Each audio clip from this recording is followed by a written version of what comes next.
Salut les gens, bienvenue sur la chaîne All Passion, bienvenue dans le sud. Eh bien une nouvelle vidéo de la collection Hachette Warhammer 40 000 Imperium. Alors comme tu l'as vu dans la miniature, aujourd'hui je vais te proposer le schéma de peinture que j'ai effectué sur le Technogur Skitarii qui était livré dans le numéro 35. Alors oui, désormais je te propose des schémas de peinture, pas forcément dans le même ordre que la sortie des numéros, pour la simple et bonne raison qu'il y a des groupements de figurines comme les cataphrons, les mécanoptères que je stocke volontairement d'un côté, de sorte à pouvoir les traiter comme je t'ai déjà expliqué ensemble lorsqu'il y aura les 3 exemplaires sortis prévus dans le cadre de cette collection. Et pour te faire un état rapide de la collection actuelle, sache que dans mon dernier envoi, j'avais reçu les numéros 48, 49, 50 et 51. Avec dans le numéro 48, encore un élément de décor que j'ai stocké dans un coin de sorte à pouvoir le traiter plus tard. Dans le numéro 49, encore une grappe de sœurs de bataille que je ne traiterai pas, donc ça je les stocke d'un côté, en tout cas je ne les traiterai pas tout de suite. Dans le numéro 50, la cour royale Necron avec 5 figurines que je te traiterai dans une prochaine vidéo. Et dans le numéro 51, encore 2 pots de peinture. Alors concernant les pots de peinture, je vais arrêter de te mettre le petit logo qui va bien, de sorte à t'indiquer si les peintures que je vais employer sont incluses dans le cadre de la collection. Je vais te mettre un encadré maintenant parce que je crois que, sans dire de bêtises, on en est à une vingtaine de pots de peinture. Et comme ça, tu pourras faire un arrêt sur image et regarder toutes les peintures qui ont été livrées dans le cadre de cette collection. Je te parle pas des shades, parce que les shades, je crois qu'on a eu le nul Oil, la Graxer Shade, et puis le Reckland Flesh Shade, je crois, quelque chose comme ça. Et peut-être encore un autre, je crois qu'il y en a eu 4 de livrés jusqu'à là, si je dis encore pas de bêtises. Tu me confirmeras ça dans les commentaires si toi aussi tu es abonné à cette collection. Je t'indiquerai néanmoins ce que je vais utiliser pour effectuer la peinture de ce Technogur Skitarii, et je t'invite toujours à aller voir la description de la vidéo où je te mets, lorsque c'est possible, les liens des matériaux matériels que tu me verras employer. Et c'est parti pour ce Technogur. Comme d'habitude, j'utilise la pince coupante et les barboires pour préparer les pièces et procéder à un assemblage à blanc.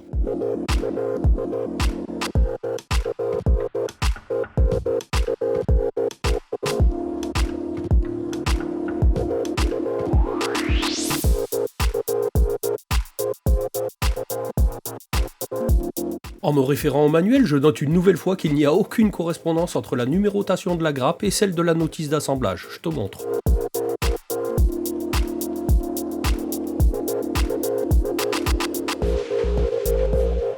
Bon alors t'as vu que je crois que le gars qui s'occupe de la qualité chez Hachette, il a dû rentrer de congé, parce que j'ai cru que ça s'était amélioré, mais en fait ça devait être les stagiaires qu'ils avaient pris qui avaient tout remis d'aplomb, puis lui il s'est dit c'est trop parfait, je vais remettre un petit peu le bordel, donc je vais leur mélanger les numéros par rapport au manuel de montage, par rapport aux grappes. Donc encore une fois, heureusement qu'il y a les illustrations et que la grappe est petite pour ce coup-ci, mais j'espère bien que sur les grappes où il y a beaucoup plus de pièces, on ne sera pas perdu. Bon, tu vois ce que je veux dire, Hachette, pas terrible au niveau du contrôle qualité, encore une fois. J'ai décidé de traiter cette figurine en 3 sous-ensembles et non pas 2 comme suggéré dans la notice, par facilité de peinture une nouvelle fois. Un sous-ensemble pour les bras tenant l'épée, je conserve d'ailleurs un petit morceau de grappe pour le tenir, puis j'assemble le corps avec ces 2 petits éléments, la chaîne et le holster contenant le pistolet à la ceinture.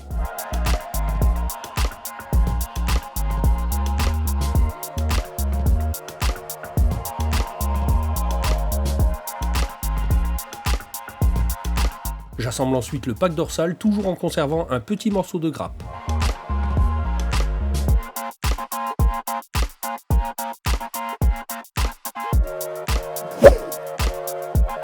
Maintenant tu me connais, lorsque je procède ainsi, j'utilise toujours du liquide masque pour protéger de la peinture tous les endroits de collage. Toujours en 3 couches à un quart d'heure d'intervalle. Il est temps de préparer tout ça pour le sous-couchage que je vais faire à la bombe en blanc mat. Toujours la technique du scotch double face qui marche très bien.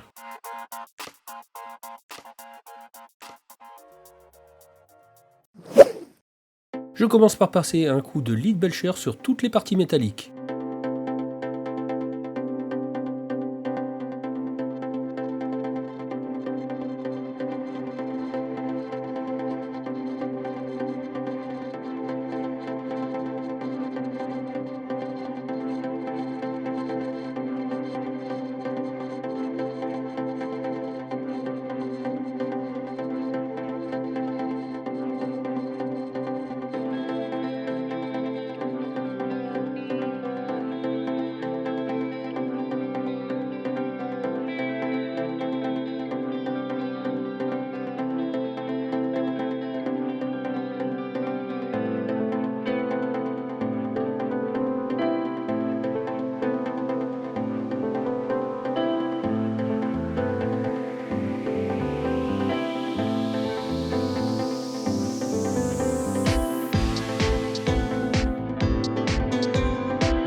poursuis à la contraste Blood Angel pour sa tenue, et à défaut de décalcomanie, je me lance dans la peinture des fameux créneaux qu'on voit sur l'illustration. Je ne sais d'ailleurs pas si dans les boîtes originales de Games Workshop il y a des décalcomanies pour ces fameux créneaux ou s'il faut toujours les peindre. Si toi tu sais, tu me le diras dans les commentaires. Pour le coup, j'essaye de faire de mon mieux.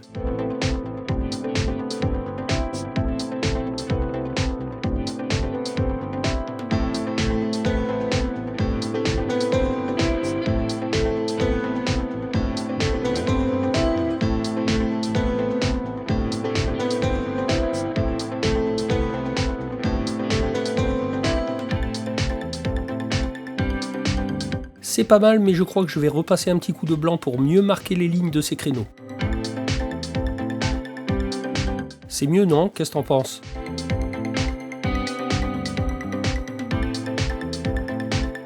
Comme d'habitude, même schéma de peinture pour l'intérieur du manteau.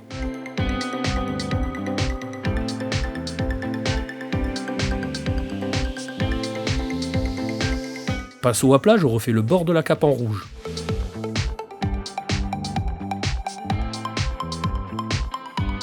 J'ai pris l'habitude d'utiliser la contraste noir pour passer sur les parties métalliques qui tendent vers le noir sur les illustrations pour garder par transparence l'effet métallique du lead belcher passé juste avant. Mais ça ne m'empêche pas de faire d'autres parties directement sur la sous-couche blanche comme certains tuyaux ou sa ceinture par exemple.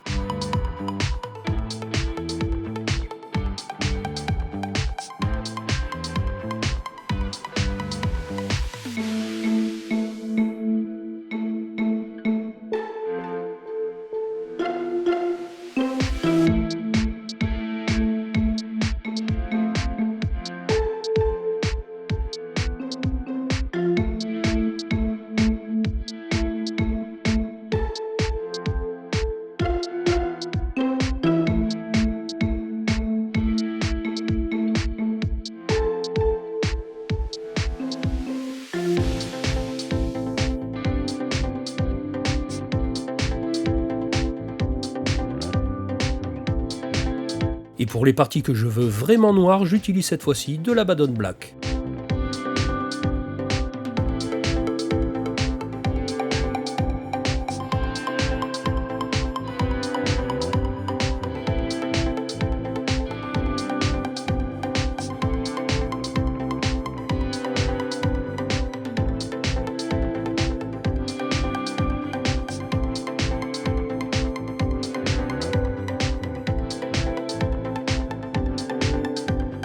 Allez, il est temps maintenant de nuancer un peu ces parties métalliques.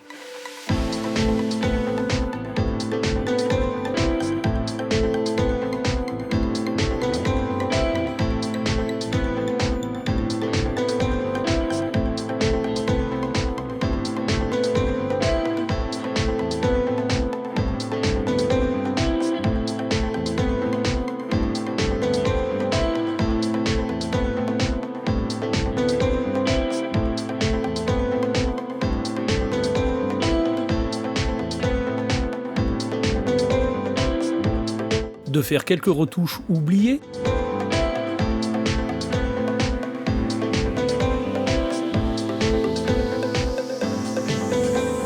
De reprendre mes nuances métalliques sur les bras. De peindre l'intérieur des manches.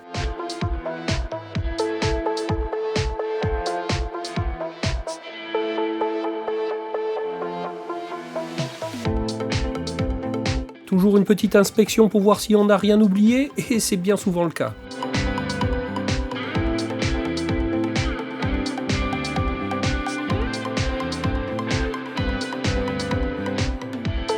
Ces sacoches en cuir seront parfaites avec cette contraste.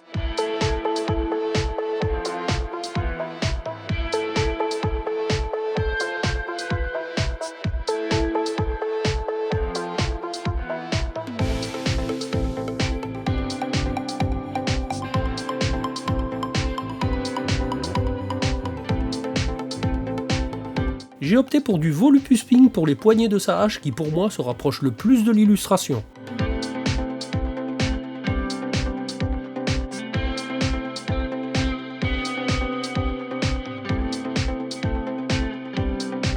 Allez, on continue pour les nuances métalliques.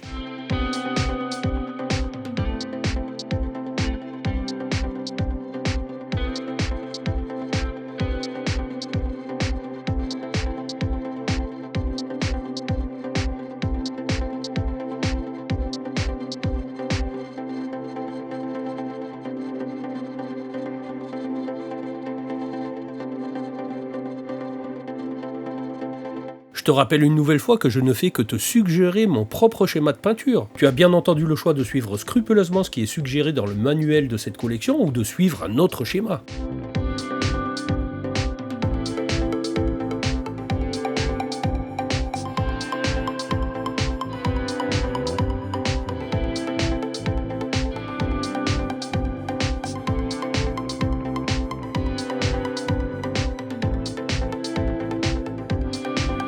Un peu de Skeleton Horde pour le crâne. Tu me diras d'ailleurs ce que t'en penses, mais moi il y a vraiment deux contrastes que je trouve fabuleux, c'est ce Skeleton Horde pour tout ce qui est crâne, ossement et le Snakebit Leather pour tout ce qui est cuir. Tiens, petit sondage, dis-moi dans les commentaires si tu devais en choisir deux, quelles sont tes peintures contrastes préférées?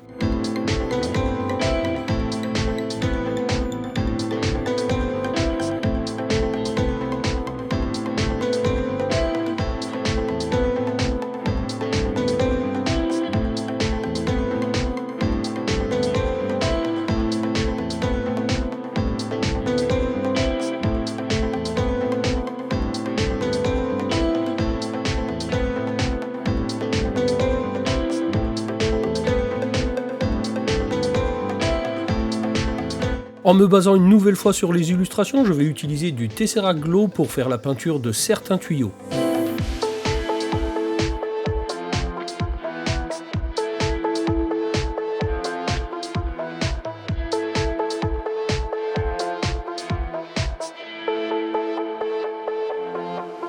Le fameux Temple Guard Blue pour tout ce qui est œil et autres organes de surveillance.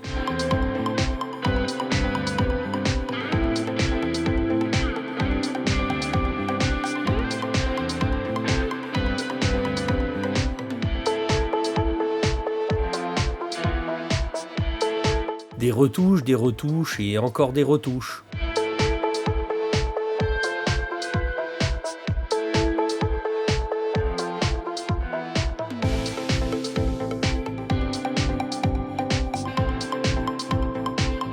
Ah, et j'essaie enfin cette peinture technique que j'avais achetée pour faire la peinture de pierres précieuses et je me suis dit que j'allais l'utiliser pour l'autre tuyau qu'on voit bleu sur l'illustration.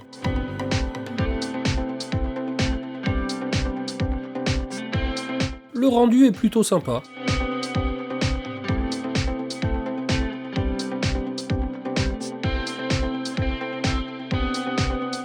Il est temps d'assembler ces trois sous-ensembles. Je découpe, j'enlève le liquide masque et je colle. Il n'y aura que 2 ou 3 retouches à effectuer aux endroits qui tenaient le petit morceau de grappe.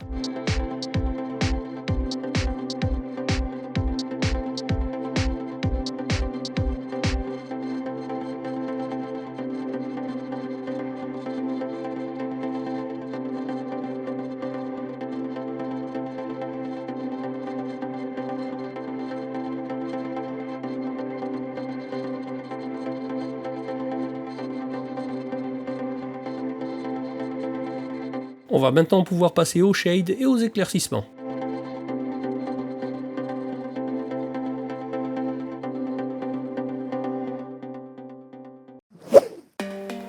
Je vais utiliser de l'Agraxer Shade pour l'intérieur du manteau et du Null Oil pour toutes les parties métalliques. Je te rappelle que tu peux comme moi utiliser du shade de fabrication maison selon la recette que je t'ai déjà partagée en vidéo.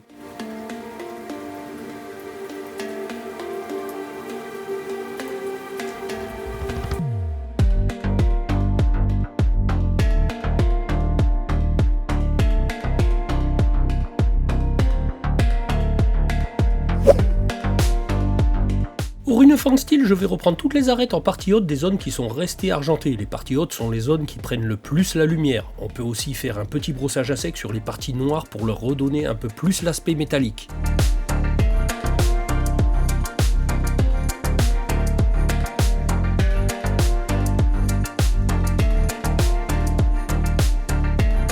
J'effectue d'ailleurs ce léger brossage avec mon pinceau bien essuyé pour déposer à peine de la peinture comme un brossage.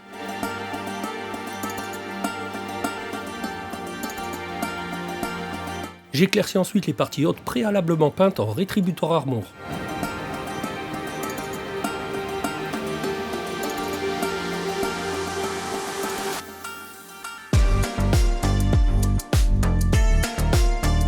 Et enfin les dernières au Screaming Bell.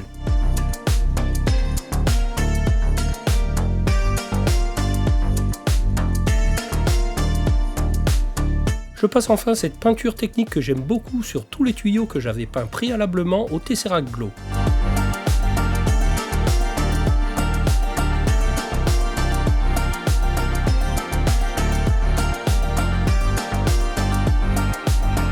Et l'œil éclairé du crâne.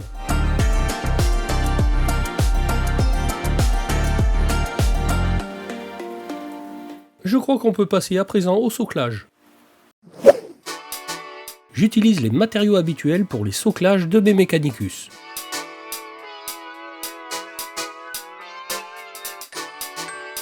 J'aime beaucoup ces textures de chez Valero. Tu pourras bien entendu retrouver les liens de tous ces matériaux dans la description de la vidéo.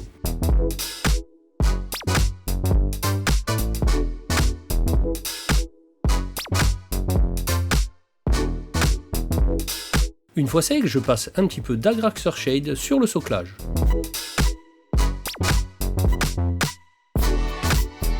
Un petit peu de peinture noire sur le pourtour du socle.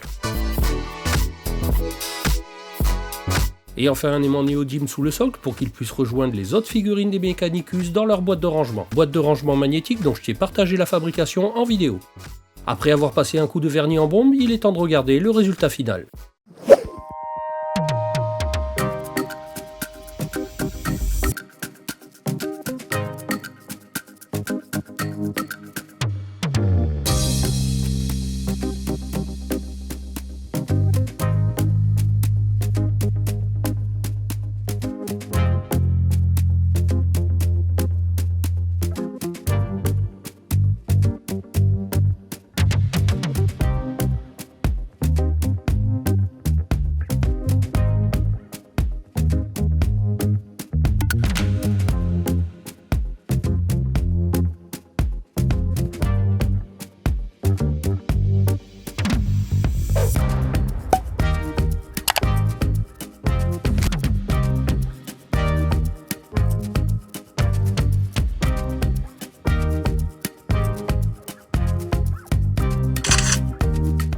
Bon et ben voilà les gens, et bien j'espère qu'une nouvelle fois tu auras trouvé utile le contenu de cette vidéo, que ça pourra peut-être t'inspirer aussi pour peindre ta propre figurine. Alors ben, si c'est le cas comme d'habitude, et ben je compte sur toi pour me le témoigner avec un petit pouce et à me le dire dans les commentaires, à partager la vidéo sur tous tes réseaux, ça pourra m'aider à faire grossir la chaîne, à t'abonner à celle-ci si c'est pas déjà fait, surtout d'activer la petite cloche avec toutes les notifications si tu veux être informé de la sortie de mes prochaines vidéos, que tu peux toujours aller checker les anciennes, tu pourras trouver ça utile, divertissant, enrichissant.